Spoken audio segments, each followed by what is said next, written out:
My stepmother Karen made my life miserable for 15 years. She treated me like a guest in my own home. Her 2 adult kids lived rent-free while I worked 2 jobs. Then she demanded I pay $950 a month for my room. What she didn't know? The house was mine. It came in on a Sunday afternoon. I was at a coffee shop, enjoying a rare day off from my 2 jobs, when my phone buzzed. A message from my stepmother, Karen. The woman who'd made my life miserable for 15 years. Rent is due on the 1st. $950. Don't be late. I stared at the screen. $950. Rent. For the room I'd been living in since I was 15 years old. The room in the house my father owned. The house where Karen and her 2 kids had been living rent-free for over a decade. I wanted to laugh. I wanted to cry. I wanted to throw my phone across the room and watch it shatter into a million pieces. 15 years. 15 years of being treated like an inconvenience, a burden, a guest who'd overstayed her welcome. And now she wanted me to pay for the privilege of being treated like garbage.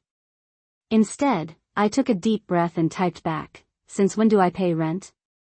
Her response came immediately. Faster than I'd ever seen her respond to anything. "Since I said so. Your father agrees. You're 24 years old. It's time you contributed to this household like an adult." My father. The man who'd checked out of my life years ago, who let Karen run everything, who never stood up for me when she made me feel like a stranger in my own home. The man who sat silently at the dinner table while Karen made snide comments about my clothes, my job, my life choices. The man who watched her give her kids new cars while I took the bus. I didn't respond. I just sat there, staring at the screen, feeling 15 years of resentment bubble up to the surface like lava. The years of being treated like I didn't belong. The years of watching Brittany and Tyler get new clothes while I wore hand-me-downs. The years of being told I was lucky to have a roof over my head. The years of working 2 jobs while they slept in and spent my dad's money. But here's the thing Karen didn't know. The thing my father didn't know. The thing my grandparents had told me in secret before they passed away, in a lawyer's office when I was just 15 years old. The house wasn't my father's. It was mine. And I had the paperwork to prove it. By the end of this video, you're going to hear the full story. How my grandparents left me their house in a secret that nobody saw coming. How I kept that secret for 9 long years, watching and waiting. How I watched Karen and her kids live rent-free while I worked 2 jobs and saved every penny I could. How I bided my time, planned my strategy, and waited for the perfect moment to strike. And what happened when I finally decided that I'd had enough of being treated like a doormat. Let me start at the beginning. My name is Jordan, I'm 24 years old. My mom died when I was 8. Cancer. Fast and cruel. One day she was there, making breakfast, helping me with my homework, reading me bedtime stories. The next day she was in the hospital. Then she was gone. I still remember the smell of the hospital room. That sterile, chemical smell that sticks to your clothes and your hair and your memory. I remember the sound of the machines, beeping and whirring, keeping time like a metronome counting down to something terrible. I remember the way my dad's hand shook when he held mine at the funeral, his face pale and hollow, like someone had scooped out everything inside him and left nothing but an empty shell. A year later, my dad met Karen. She was a waitress at a diner near his work. Charming, outgoing, full of energy, everything my quiet, grieving father needed. She laughed at his jokes. She touched his arm when she talked to him. She made him feel alive again. They got married 6 months later. It was fast. Too fast. But I was 9 years old. What did I know about grief and rebound relationships and the danger of filling a void with the wrong person? Karen came with 2 kids of her own, Brittany, who was 10, and Tyler, who was 7. Suddenly, our quiet house was full of new people, new rules, new dynamics. And I was the odd one out. At first, it wasn't terrible. Karen tried. She made dinner. She helped with homework. She smiled at me across the table. I wanted so badly to believe that she loved me, that we could be a real family, that everything would be okay. But over time, the mask slipped. Little by little, day by day, the woman my dad married started to disappear, replaced by someone colder, more calculating, more selfish. Brittany and Tyler got the bigger bedrooms. They got new clothes every season while I wore hand-me-downs from cousins I barely knew. They got new toys for Christmas while I got socks and school supplies. They got help with their homework while I was told to figure it out myself. When I was 15, my grandparents, my mom's parents, started to notice. They saw how Karen treated me. They saw how my dad had checked out, how he'd stopped being a father and started being a passenger in his own life. They saw the writing on the wall. And they made a decision that would change my life forever. One afternoon, my grandfather picked me up from school. He didn't say where we were going. He just drove, his knuckles white on the steering wheel, his jaw set in a way I'd never seen before. We drove to a building downtown. An office building with marble floors and elevators that required a key card. My grandmother was waiting for us in the lobby, her hands folded in her lap, her eyes red like she'd been crying. "We need to talk to you about something important," my grandfather said. His voice was steady, but I could hear the emotion underneath. "Something you can't tell anyone. Not your dad. Not Karen. No one. This has to stay between us." I was 15. I didn't understand what was happening. I didn't understand why we were in a lawyer's office or why my grandmother looked like she was about to break down. But I listened. Because my grandparents had never steered me wrong. They told me about the house. The house they'd lived in for 40 years. The house where my mom grew up, where she'd learned to ride a bike in the driveway and scraped her knee on the front walk and fell in love with my dad in the backyard under the old oak tree. The house with the big porch swing where I used to sit with my grandmother on summer evenings, counting fireflies and listening to her tell stories about my mom when she was a little girl. They were leaving it to me.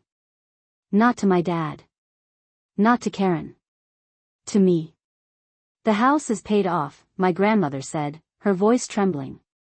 "Your grandfather and I made sure of that. We worked our whole lives to make sure this house would stay in the family. And we want it to stay with you." "But what about Dad?" I asked.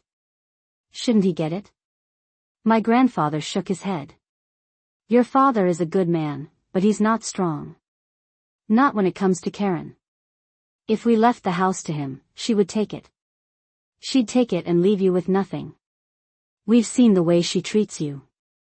We've heard the comments, the snide remarks, the way she makes you feel like you don't belong in your own home. When we're gone, the house is yours," my grandmother said. "But you can't tell anyone. Not until you're ready. Not until you're 21 and the trust vests and the house is legally in your name." "Why can't I tell anyone?" "Because your father would feel obligated to give it to Karen. And Karen would fight you for it. She'd make your life even harder than she already has. The only way to protect you is to keep this secret until you're old enough and strong enough to stand on your own." I didn't understand then. I was 15. I didn't understand money, property, wills, trusts, or the kind of person Karen really was. I didn't understand that some people see family as a resource to be exploited, not a relationship to be cherished. But I understood one thing: my grandparents loved me. More than anything in the world, they loved me. And they were trying to protect me in the only way they knew how. I promised them I wouldn't tell anyone. I kept that promise for 9 years. Through high school, through college, through the hardest moments of my life. I kept that secret locked in my heart, waiting for the day I could finally use it. My grandparents passed away within a year of each other. My grandmother went first, quietly, in her sleep, the way she'd always hoped. My grandfather followed 6 months later. The doctors said it was a heart attack. I think he died of a broken heart. I think he couldn't imagine living in a world without her. The funeral was hard.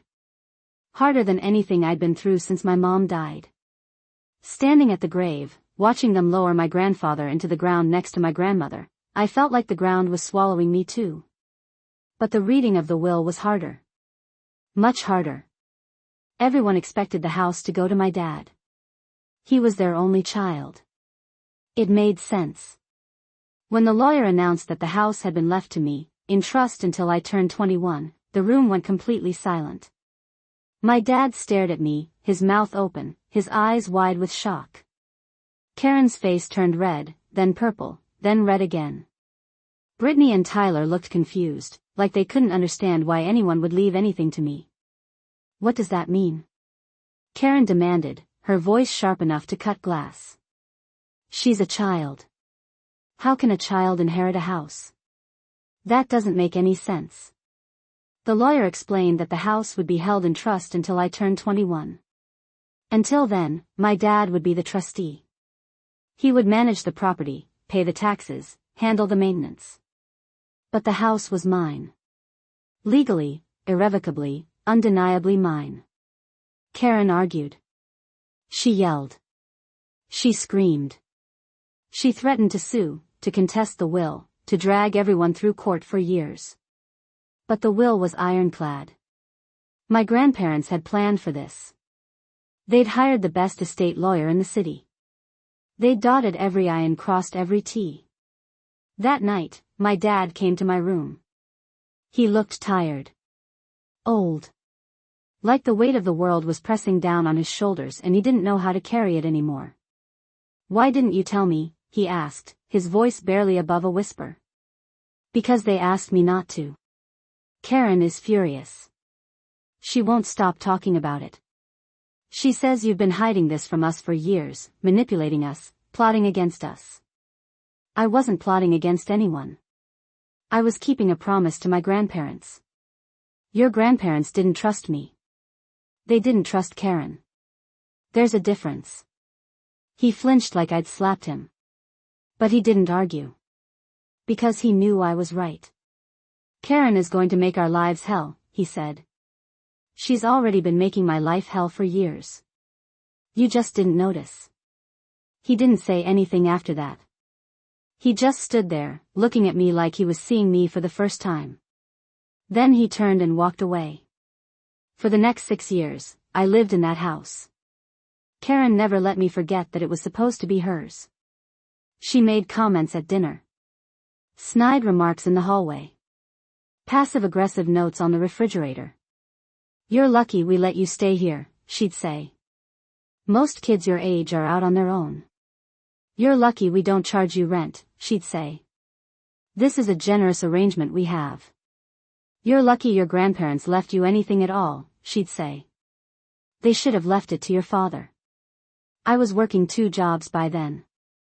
Waitressing during the day, bartending at night. Saving every penny I could. I knew that when I turned 21, the house would be mine. And I knew I wanted to be ready. Financially, emotionally, legally. I didn't argue with Karen. I didn't defend myself. I just kept my head down, worked my jobs, saved my money, and waited. Because I knew something she didn't. I knew that one day, I wouldn't be lucky to live in that house. I would own it. And she would be the one who needed luck. Let me tell you about Brittany and Tyler. Karen's kids. My step-siblings.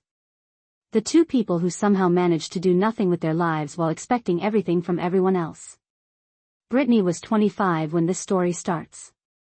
She had a job, a part-time job at a clothing store in the mall. 20 hours a week, minimum wage, just enough to keep her in the newest styles and the trendiest makeup. She spent most of her money on clothes she didn't need, makeup she didn't use, and nights out with friends who didn't care about her. She didn't pay rent. She didn't pay for groceries. She didn't contribute to utilities. She didn't help with chores. She left her dirty dishes in the sink, her laundry in the dryer, her messes everywhere for someone else to clean up. Tyler was 22. He dropped out of community college twice. He'd tried a few jobs, Uber, DoorDash, a brief stint at a warehouse, but nothing seemed to stick. He spent most of his time in his room, playing video games, watching YouTube, doing absolutely nothing productive with his life. He didn't pay rent either. He didn't pay for anything. He ate my food, used my shampoo, left his dirty clothes on the bathroom floor. He was a ghost in the house, present but not contributing, existing but not living. And Karen? Karen hadn't worked in years. She stayed home, watched TV, scrolled through Facebook, and spent my dad's money. New furniture. New appliances. New decorations for the house she didn't own. She acted like she was the lady of the manor, the queen of the castle, the matriarch of a family that didn't respect her. My dad worked 60 hours a week at a job he hated. He came home exhausted, ate dinner in silence, and went to bed. He didn't have the energy to fight with Karen anymore. He didn't have the will to stand up for himself or for me. He was just surviving.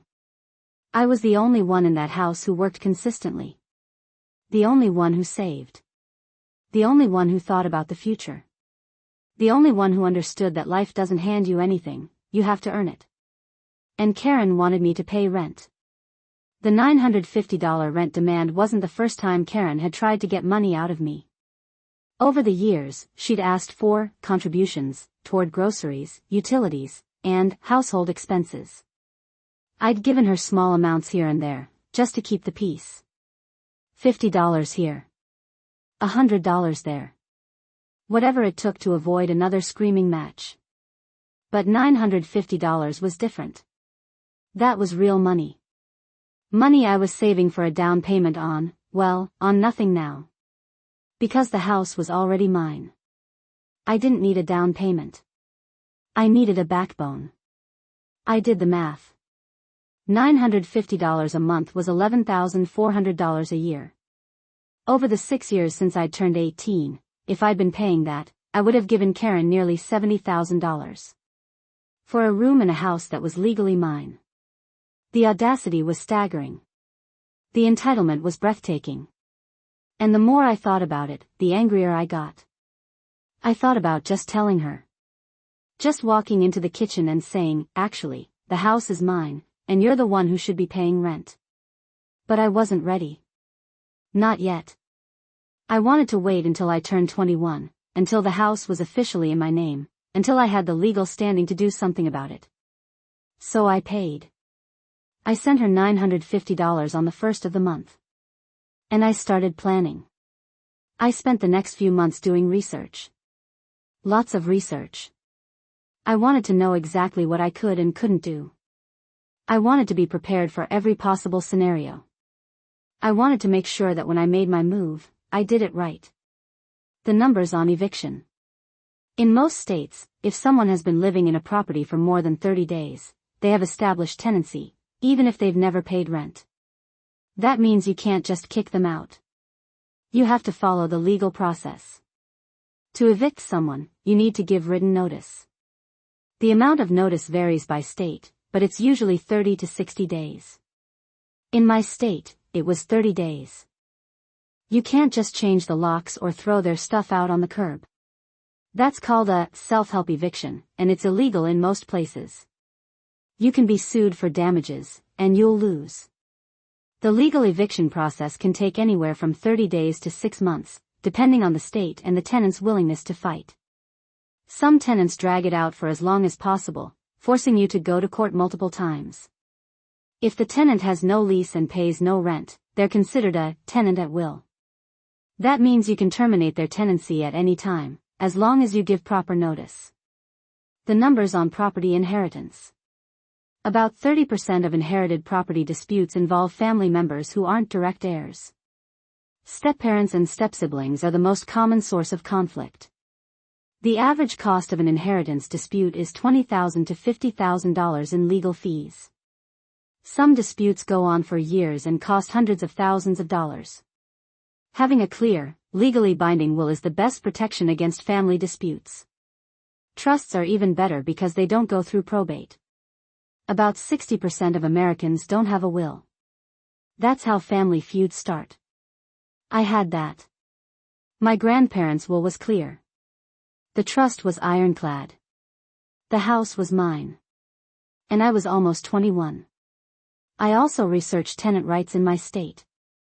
I wanted to make sure I didn't accidentally do something illegal. I learned about the proper way to serve an eviction notice. The required timelines. The court procedures. I wanted to be a step ahead of Karen at every turn. I turned 21 on a rainy Tuesday. It wasn't a big celebration. Just me, a cupcake from the grocery store, and a single candle I'd found in the back of a drawer. I made a wish. I blew out the candle. And I smiled. The next day, I went to the lawyer's office. The same lawyer who'd handled my grandparents' will. He was old now, nearing retirement, his hair completely white, his hands a little shaky. But his mind was sharp as a tack. He remembered every detail of my grandparents' case. He handed me a set of keys. 3 of them. 1 for the front door. 1 for the back door. 1 for the garage. These are yours now, he said, his voice thick with emotion. The house is officially in your name. The trust has vested. There's nothing anyone can do to take it from you. I held those keys in my hand and felt something I hadn't felt in years. Power. Real, tangible, undeniable power. The power to decide who lived in my house. The power to set my own rules. The power to finally stand up to Karen. What are you going to do? The lawyer asked. I'm going to take back my house. He nodded slowly. Be careful. Family disputes can get ugly. People say things they can't take back. Relationships get destroyed. Make sure you're ready for that. I've been ready for 9 years. Then good luck. And Godspeed. I drove home that day with a plan. A detailed, step-by-step plan. I was going to give Karen and her kids 30 days to move out. I was going to do it legally, by the book, with proper notice and proper documentation.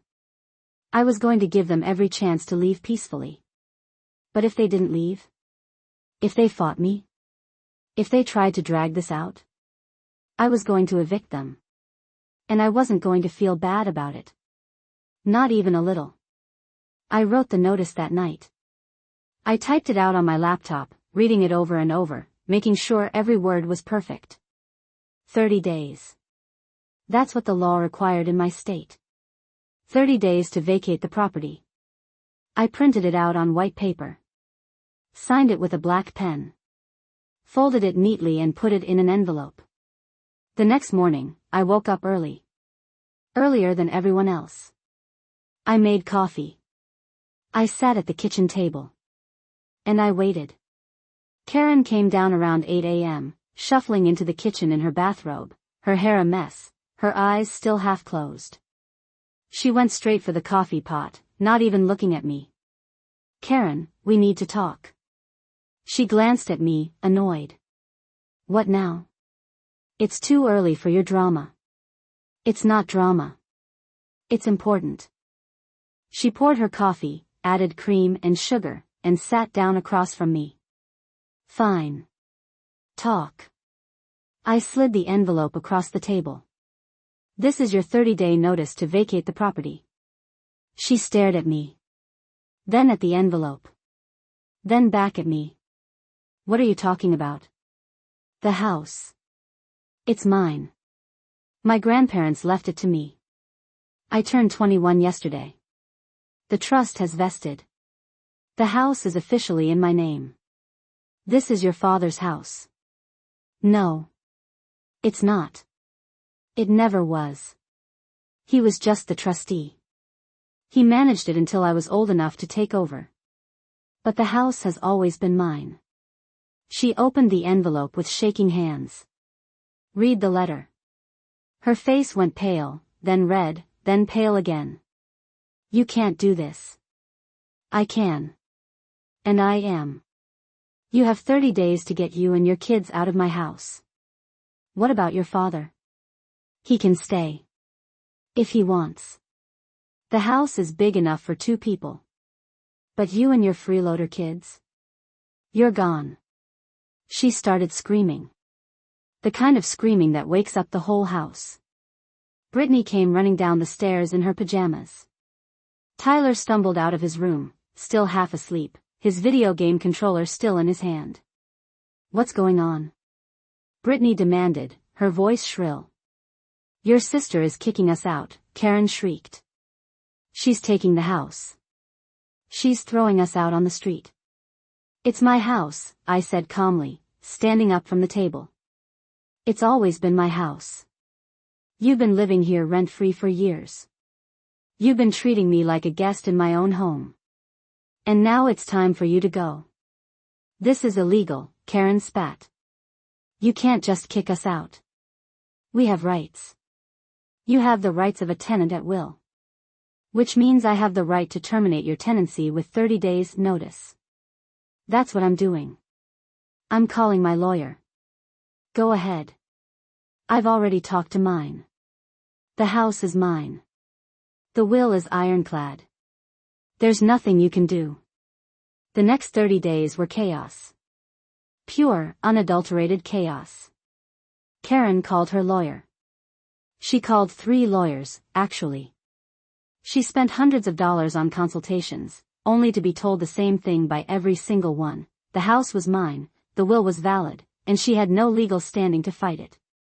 She tried to contest the will.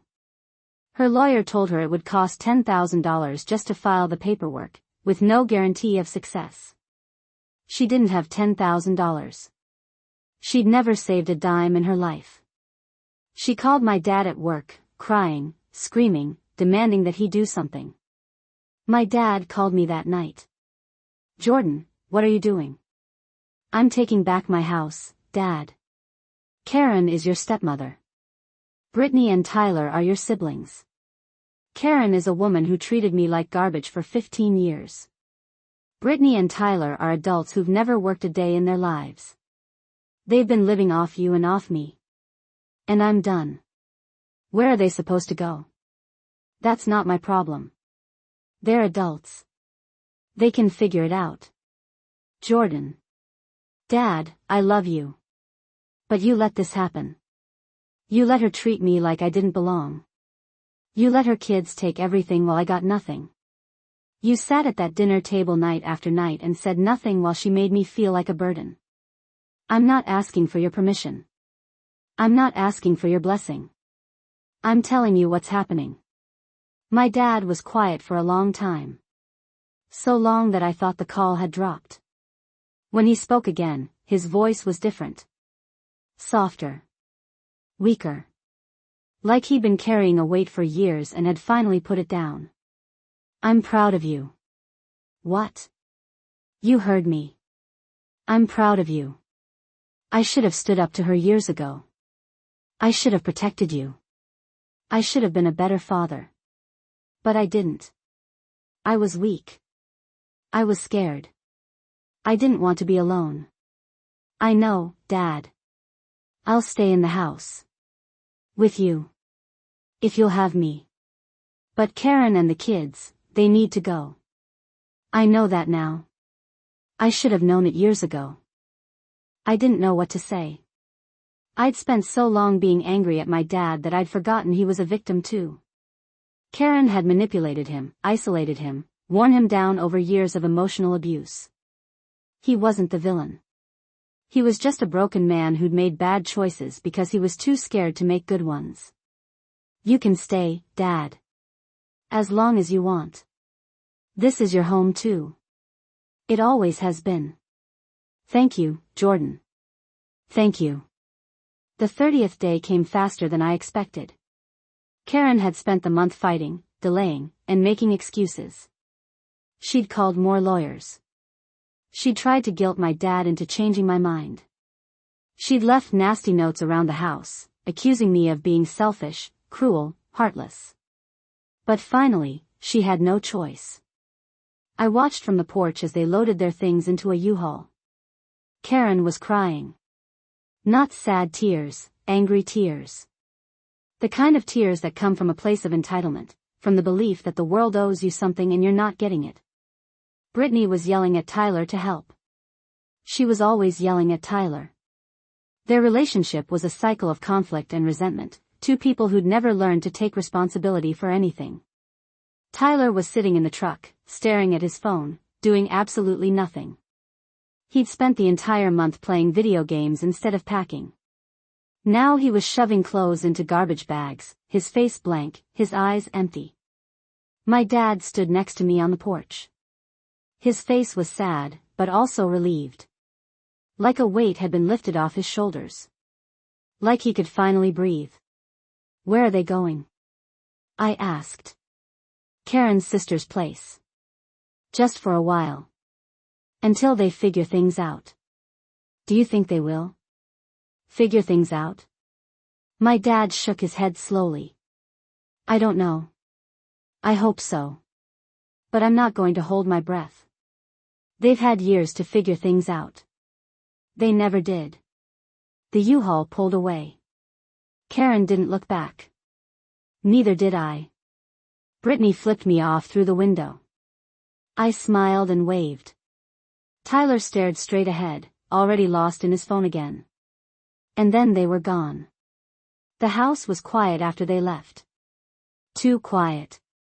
For the first time in 15 years, I could hear myself think. No TV blaring in the living room. No screaming matches in the hallway.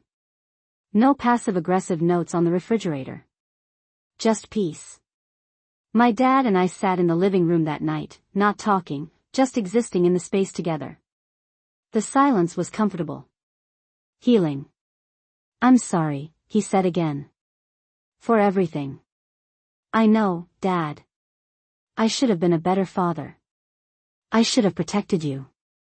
I should have seen what Karen was doing and put a stop to it. You did the best you could. It wasn't good enough. Maybe not.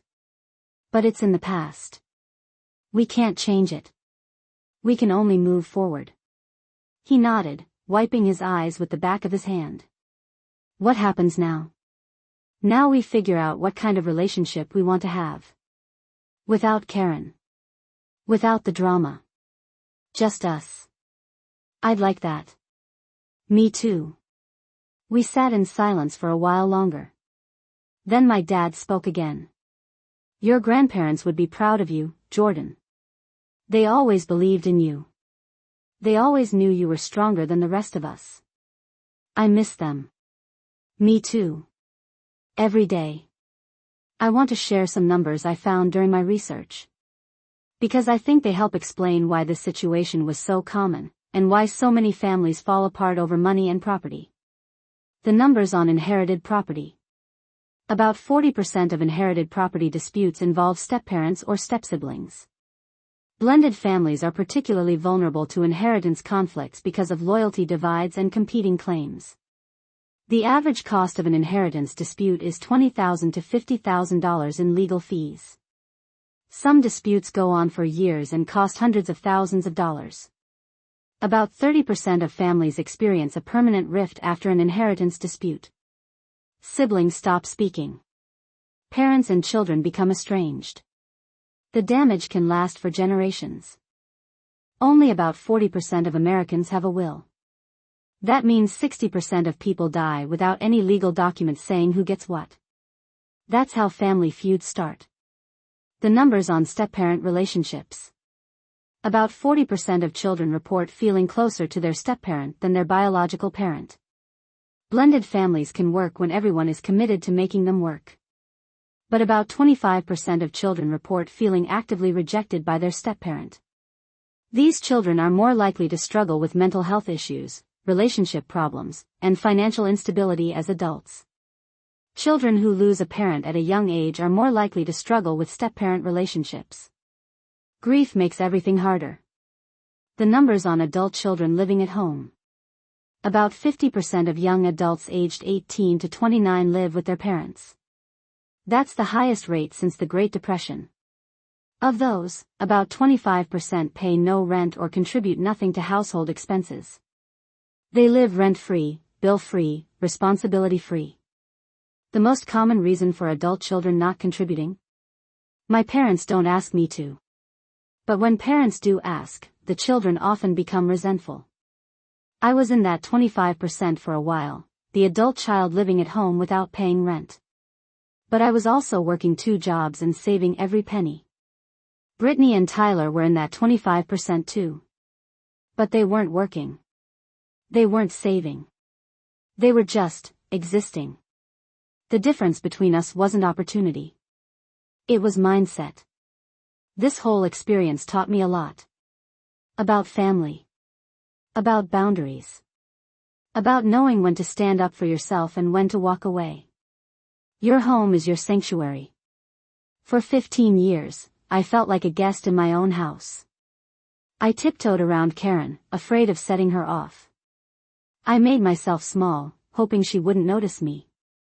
I avoided conflict, believing that peace was worth more than being right. But the house was never hers. It was always mine. And I should have claimed it sooner. I should have stood up for myself earlier. I should have said, enough, long before Karen demanded that I pay rent. Blood isn't always thicker than water. Karen and her kids weren't my family. Not really.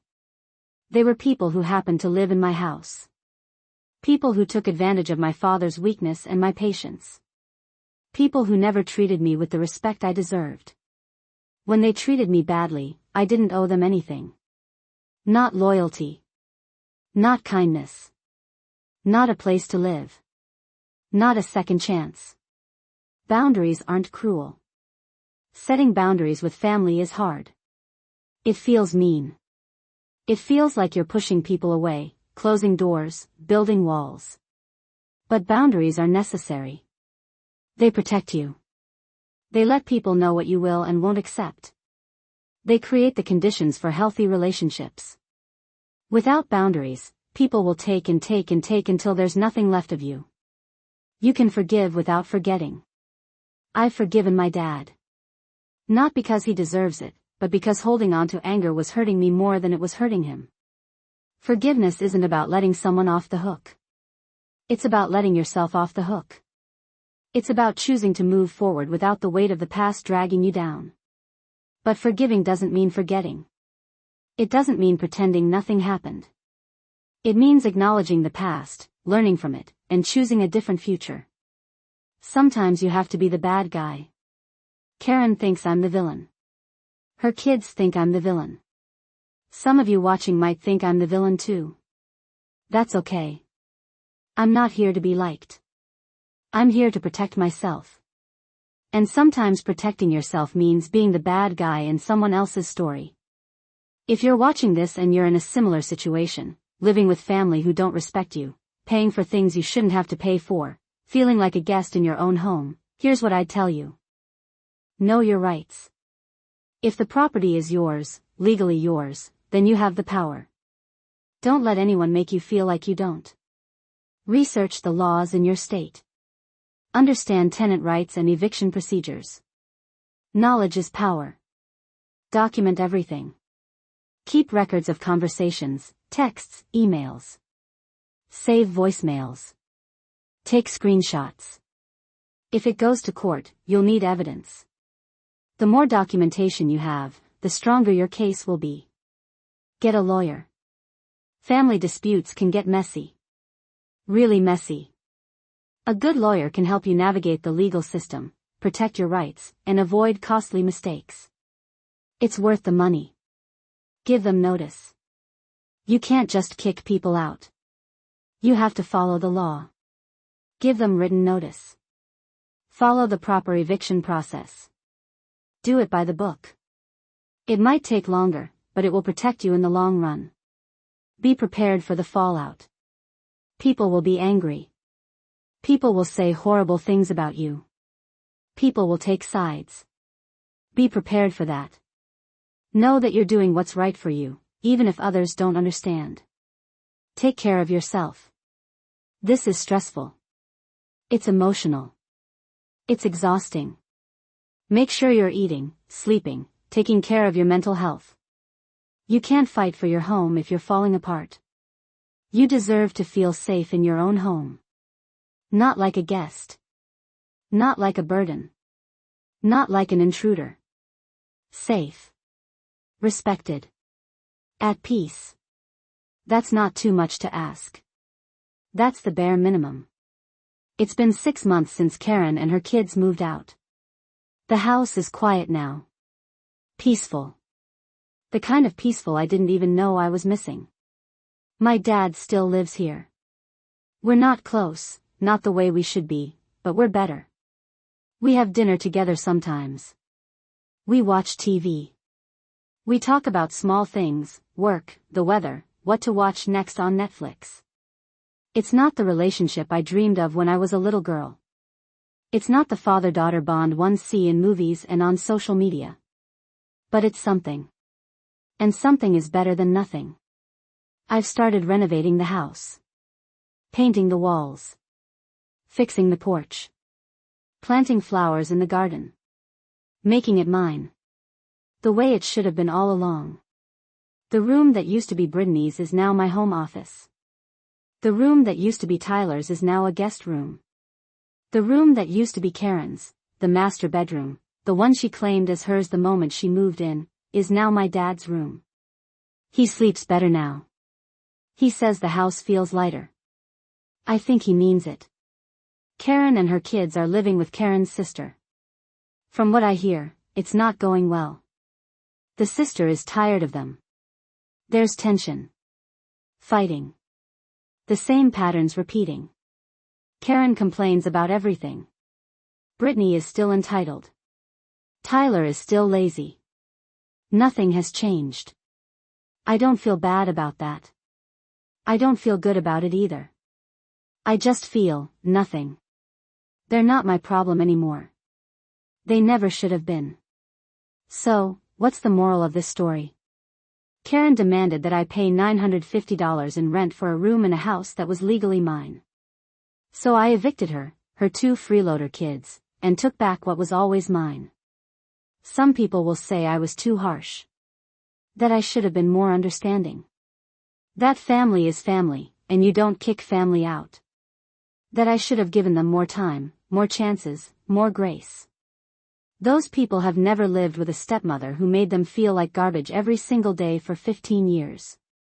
Those people have never watched stepsiblings live rent-free while they worked 2 jobs and saved every penny. Those people have never had to fight for a home that was always supposed to be theirs. I'm not sorry. Not even a little. The house is mine. My peace is mine. My future is mine. And no one is ever going to take that from me again. If you're still watching, thank you. Thank you for listening to my story. I know it was long. I know it was heavy. But I think stories like this need to be told, because so many of us are living them. We're the ones who've been treated like guests in our own homes. The ones who've been asked to pay for things we shouldn't have to pay for. The ones who've been made to feel small by people who should have loved us. You are not small. You are not a guest. You are not a burden. You deserve a home where you feel safe. Where you feel respected. Where you feel like you belong. And if you have to fight for that home, if you have to evict people, lose relationships, be the bad guy, then fight. Because your peace is worth it. Your future is worth it. You are worth it. My grandparents believed in me. They saw something in me that I didn't always see in myself. They gave me a gift, not just a house, but a chance. A chance to build a life on my own terms. A chance to break free from people who were holding me back. I took that chance. I ran with it. And I'm never looking back. You can do the same. Whatever your house is, your home, your career, your relationships, your peace, fight for it. Claim it. Make it yours. You deserve it. If you like this story and want to hear more real-life property and family drama stories, click the video on screen right now. Thanks for listening. Take care of yourselves. And remember, your home is your sanctuary. Don't let anyone take that from you.